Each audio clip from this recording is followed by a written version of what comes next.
morning. Natano diri sa may Capistrano Street, Cagayan de Oro City. Oras karon alas 7 na no sa Kabuntagon. Labang ta. Tanaw ta diri karon no sa Araw ng Kagitingan.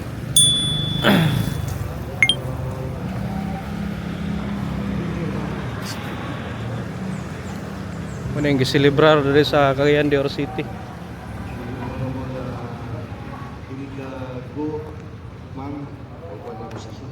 Mga Philippine Army dari.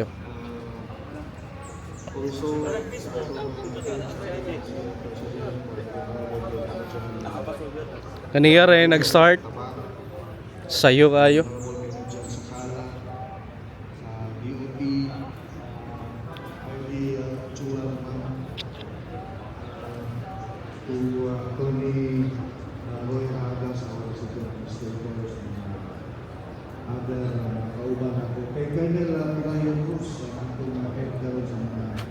Veterans na nabili ang mga kauban that have mga familiar faces, no? Former members also of 4IB, former members of the veteran. I'll be joining you soon. Ano yung Philippine Coast Guard? 21 days from now. So, hindi na ako mag-take. So, allow me to read my message. Today, we gather in solemn remembrance as we commemorate the 84th Araw ng Kagitingan.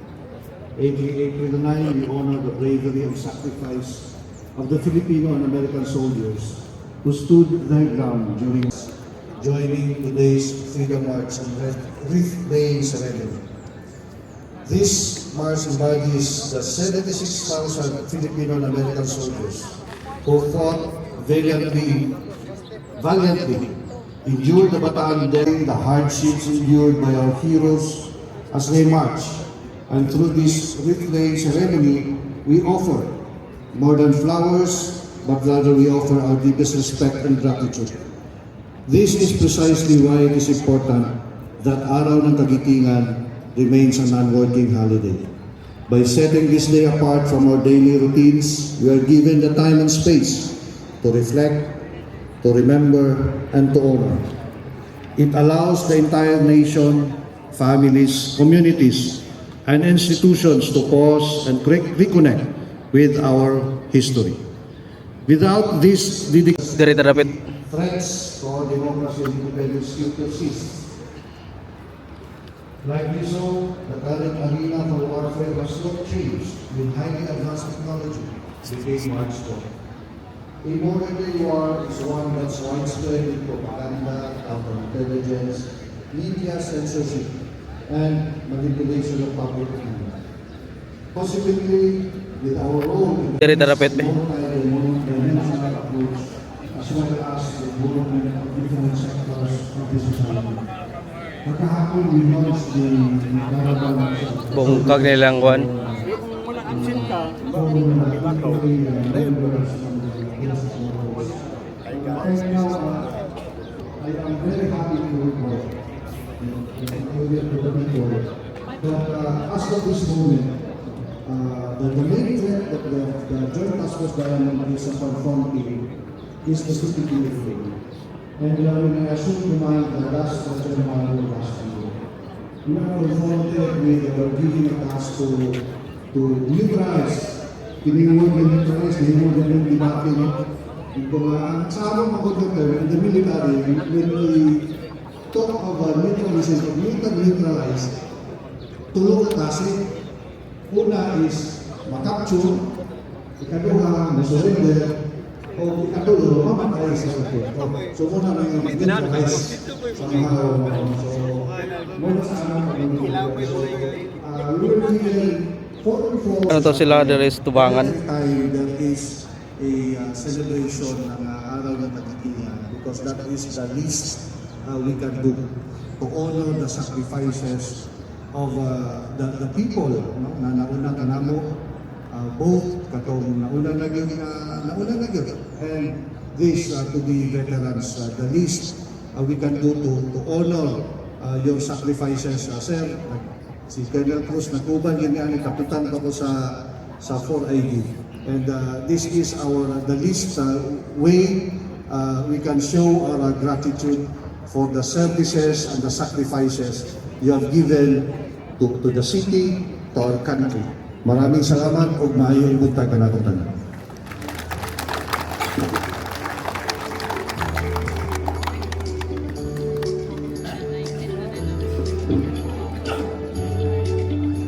Once again, thank you very much to our 54th Commander of the 4th Infantry Division, Major General Michel B. Anayron Jr.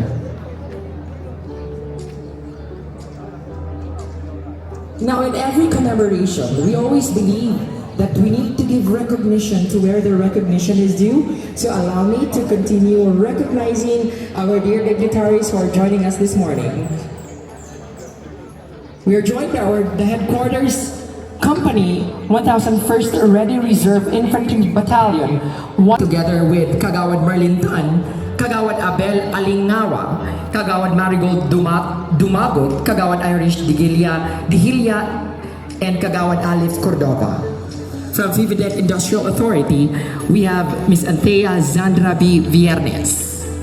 From the National Telecommunications Commission, we have Ms. Carisma Eden Caños Oyangoren. From the Department of Economy, Planning and Development, Myla Faye Aurora B. Carino. From our OIC Regional Director of the Department of Science and Technology, Engineer Ruel Vincent C. Banal. Our Punong Barangay of Barangay 9, we have Punong Barangay Erlkin Lim. From the Commission on Human Rights, Region 10, Representative Jade Krista Marie Dapan, our Social Media Manager. From Barangay 10, Punong Barangay Burgos Macasero, and our Finance Service General Staff for Philippine Army.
Salamat, Kim. Salamat sa ating. A pleasant good morning to all of us. May buntag. Di kayo tadaghan karon kay medyo tingali lisod ang panahon, walay gasolina. It is with great honor and distinct privilege to speak on behalf of our City Mayor Rolando A. Oy on this momentous and historic occasion. Mayor Clarix begs your kind indulgence of his absence this morning, as he is now in his short, long-needed vacation. Niyadtong Martes, 3,000, hapit mag 4,000 katao ang iyang giatubang sa lamang kaadlaw. Dili lang niya ng adlaw sa Martes ni Milabay. Sa matag simana, kaduha niya tubangon ng mga tao. Pagpamati sa ilang mga problema. Dili tingali niya matagaan sa tanan nga mga kinahanglan nun. Pero nakita yung mayor nga mahibalo, maminaw, maghatag og panahon og atensyon sa mga tao na kinahanglan, sa mga tao mga kabos. Every April 9, we celebrate the Araw ng Kagitingan, also called the Bataan Day or the Day of Valor. This occasion marks the fall of Bataan during World War II and pays tribute to the courage, bravery, and sacrifices both Filipino and American soldiers. Acts that have left a lasting imprint in our nation's history. On this day in 1942, the Philippine Army, the US Army, yielded to the overwhelming forces of Japan. It is also a time to honor and remember the heroes who bravely fought for our freedom and independence. Christopher Reeve. Kaya mo kilala mo Christopher Reeve katong aktor sa Superman.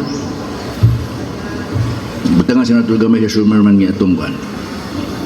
A hero is an ordinary individual who finds the strength to persevere and endure in spite of overwhelming obstacles.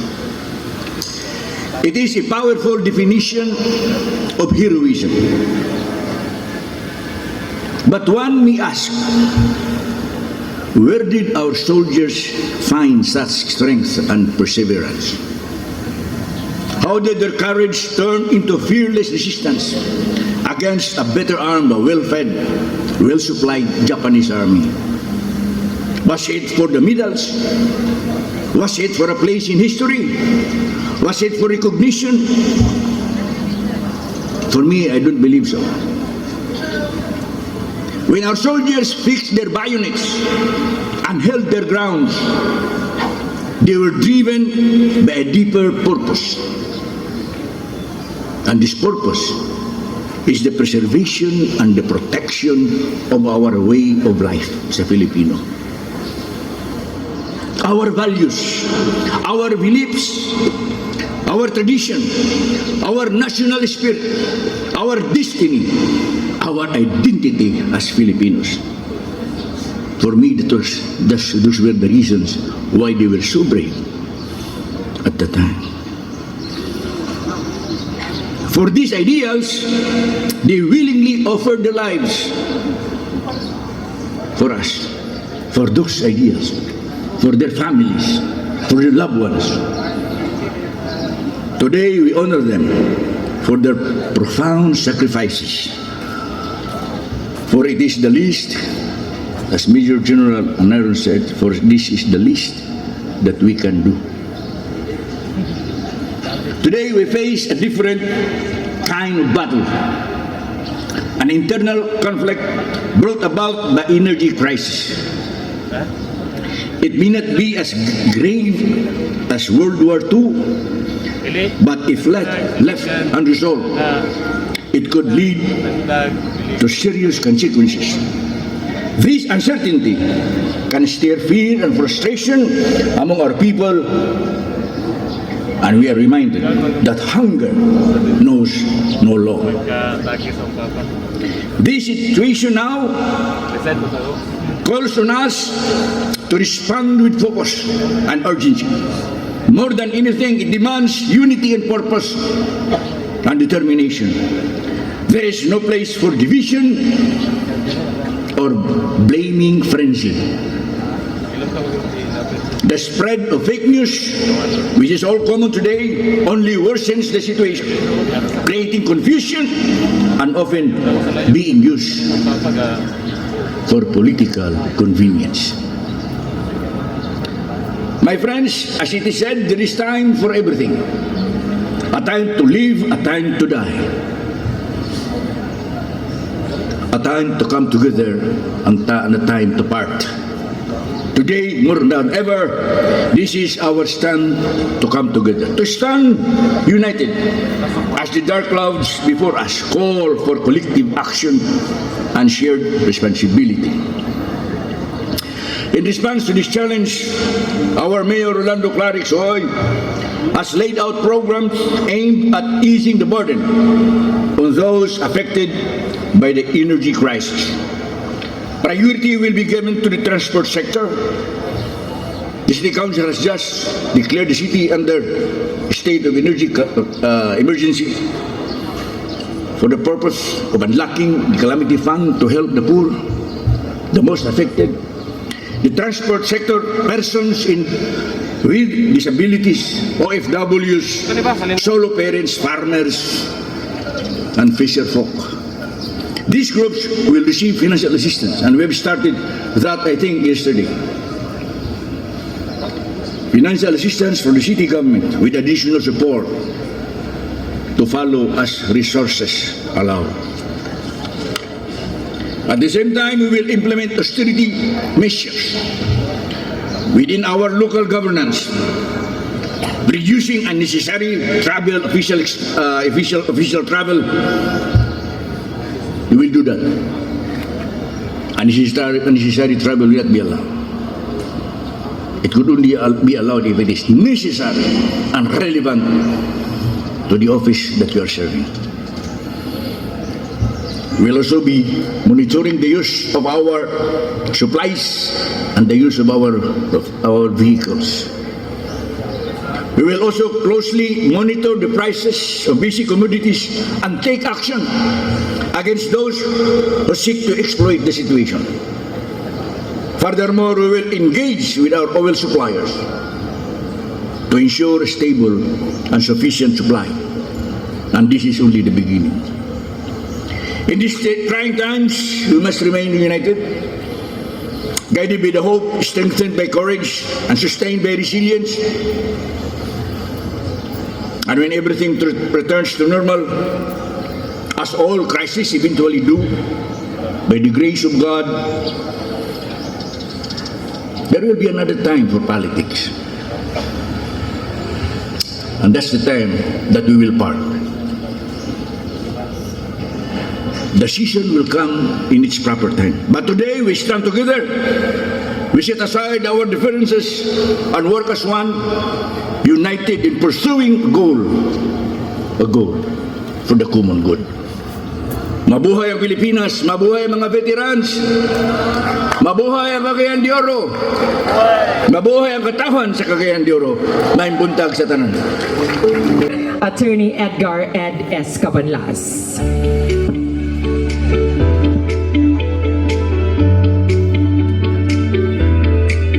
City Choral at manatili po tayong nakatayo para sa pag-awit ng Pilipinas Kung Mahal, hatid sa atin ng 4th Infantry.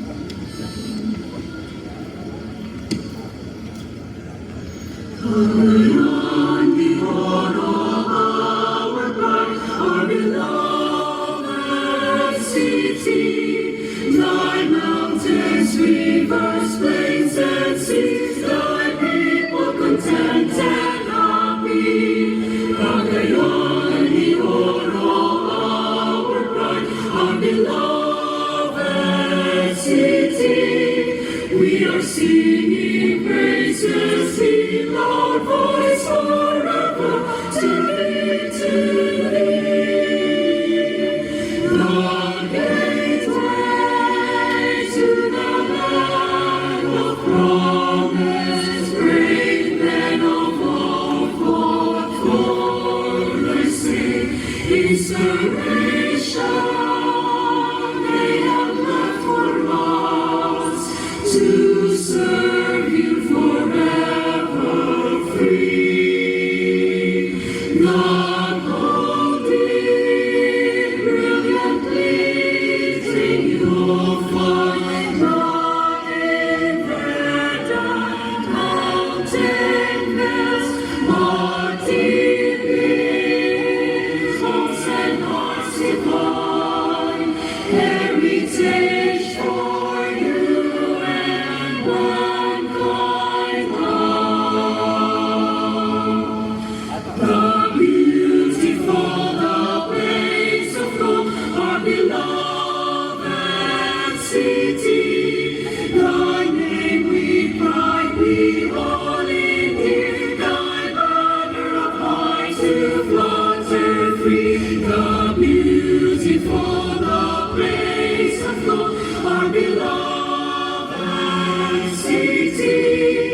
till forever and forever. For thy glory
Mo to no, humana ang program. Tara, ato na ta.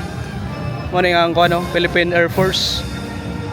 Naka mass formation. We request all our department heads, department and office heads for the photo opportunity. Ang wala sa picture, wala yung mid-year bonus. Nagdagan-dagan, no? Nagdagan-dagan. Nakasakay ng mga Philippine Army. Kaning 4th Infantry Division. Tana sila sa 6 by. Our department heads, please be on stage.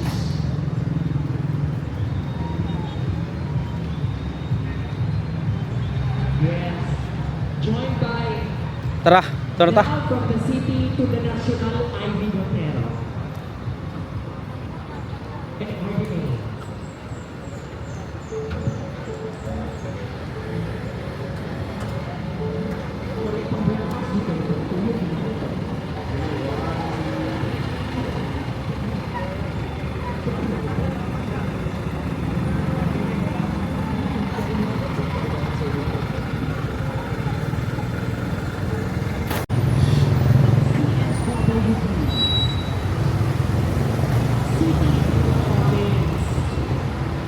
Traffic na diri sa Capistrano.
Yang Task Force Oro.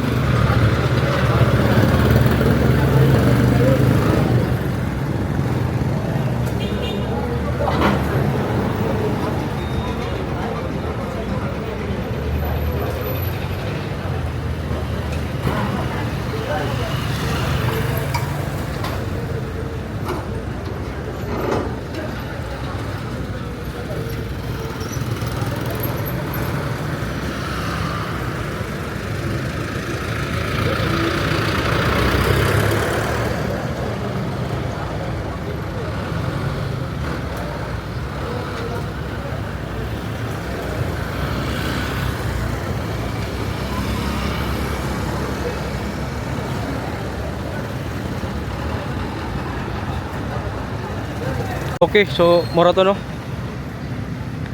Ato na ta. Muning ko Park View Hotel oh.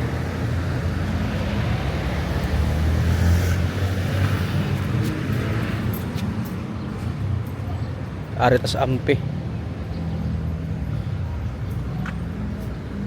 Muning ampe karon oh. Nindot na kayo. So mura to no atong coverage sa araw ng Kagitingan, ika-84th na din nag-celebrate sa araw ng Kagitingan diri sa Pilipinas. So daghang salamat sa inyong pagtan-aw. Ayaw kalimot pag-click og like, share og subscribe. Maayong buntag, Cagayan de Oro City.